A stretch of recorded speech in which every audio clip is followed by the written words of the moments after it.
तामीर या तखरीब।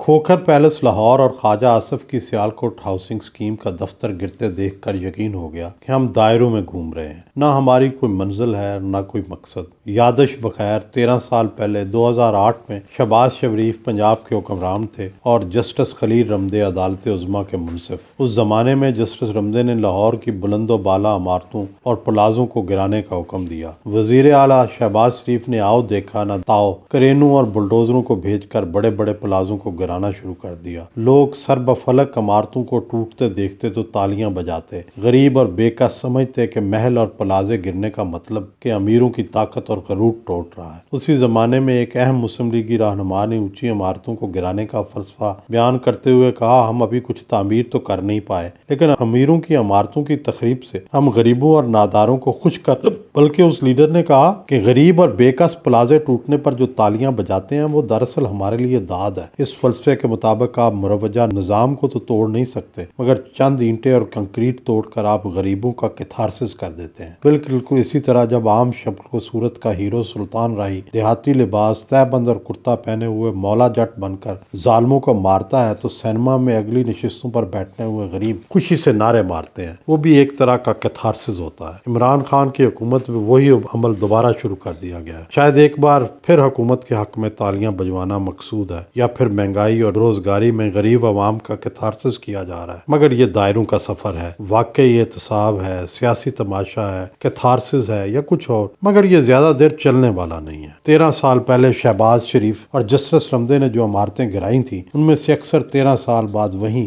उसी हालत में टूटी फूटी खड़ी आंसू बहा रही हैं। मुझे याद है कि 13 साल पहले शुरू में तो प्लाजे गिरने पर तालियां बजी, मगर जल्द ही हकीकत खुल करके सामने आ गई कि तामीर तखरीब से बेहतर है। आप बाज़ औक़ात तखरीब से तालियां बजवा देते हैं, मगर ये वक्ती फायदा होता है, दूररस फायदा सिर्फ तामीर का होता है। यही वजह है उसके बाद शहबाज शरीफ ने कभी इमारतें गिराई नहीं बल्कि हमेशा बनाई। इमरान खान पर भी चंद दिन तो दादो तहसीन के डोंगरे बरसेंगे, मगर फिर ये तल्ख मगर हकीकी मिसाल सामने आ खड़ी होगी कि तामीर बेहतर है या तखरीब। एहतसाब हो, तजावजात को गिराने का मसला हो, सरकारी जमीनों पर कब्जे का मामला, करप्शन को जड़ से उखाड़ने का मुद्दा हो, या फिर जालिमों की ताकत तोड़ना हो, तो उसका मुअस्सर तरीन तरीका यह है कि एहतसाब घर से शुरू किया जाए। अगर आप पहले अपने घर वालों का एहतसाब करें और फिर दूसरे घरों का, तो फिर उस एहतसाब को सब गैर जानिबदाराना और मुनसिफाना करार देते हैं, वगरना हमेशा से यकतरफा एहतसाब जानिबदाराना ही कहलाता है। माजी का किस्सा याद आता है कि वफाकी वजीर हमाद अजहर के वालिद मियाँ मोहम्मद अजहर लाहौर के लॉर्ड मेयर थे, तजावजात के खिलाफ मुहिम चलाना चाहते थे। सब लोगों का ख्याल था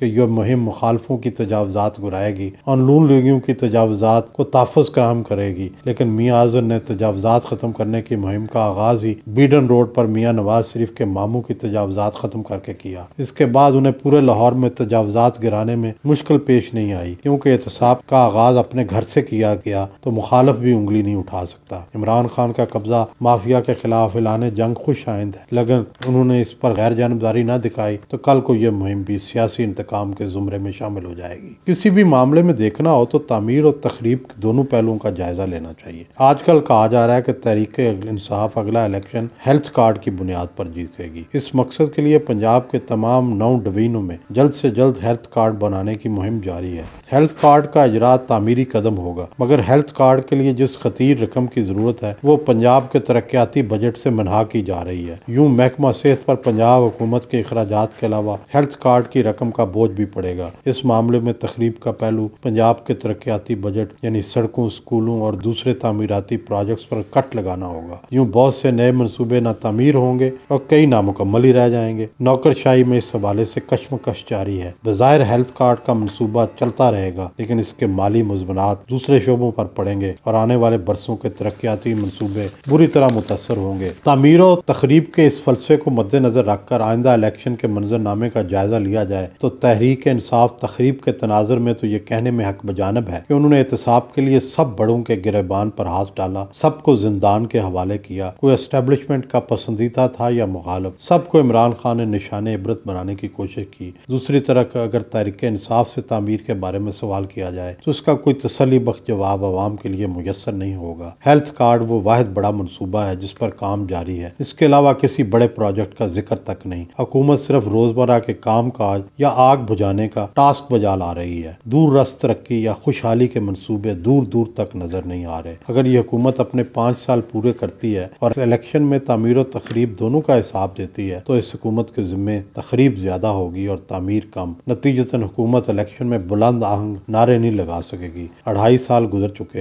हुकूमत तकरीबन आधी मुद्दत पूरी कर चुकी। ऐसे में हुकूमत को अब तखरीब की बजाय तामीर के बयानिए पर तवज्जो देनी चाहिए। अपने हाउसिंग प्रोजेक्ट्स और दूसरे तरक्याती मनसूबों पर तवज्जो सर्फ करनी चाहिए। अगर हुकूमत ने अपनी सारी तवानाई मुखालफों को गिराने, सजाएं सुनाने, जेलों में भेजने या उनकी इमारतें गिराने तक महदूद रखी तो आने वाले वक्त में लोग हुकूमत के तामीरी मनसूबों पर सवाल उठाएंगे और पूछेंगे कि ठीक है, आपने गलत लोगों को सजा दिलवा दी, मगर हमारे लिए क्या तामीर किया? कौन सी मोटरवे, कौन सा डैम, कौन सा पुल या कौन सी यूनिवर्सिटियां बनाई? इस तरह यह सवाल भी होगा कि 50 लाख घर, करोड़ों नौकरियां और अरबों डॉलर वापस लाने के दावे क्या हुए? सियासत से हटकर भी देखा जाए तो तामीर एक मुस्बत और तखरीब एक मनफी जज्बा है। 13 साल पहले शहबाज शरीफ ने जो इमारतें गिराई थी वो अभी तक खस्ता हाल पड़ी माजी के हुक्मरानों का मुंह चढ़ा रही हैं। ये ना हो कि जो इमारतें आज गिराई जा रही हैं वो आने वाले बरसों में मौजूदा हुक्मरानों का मुंह चढ़ाती रहें।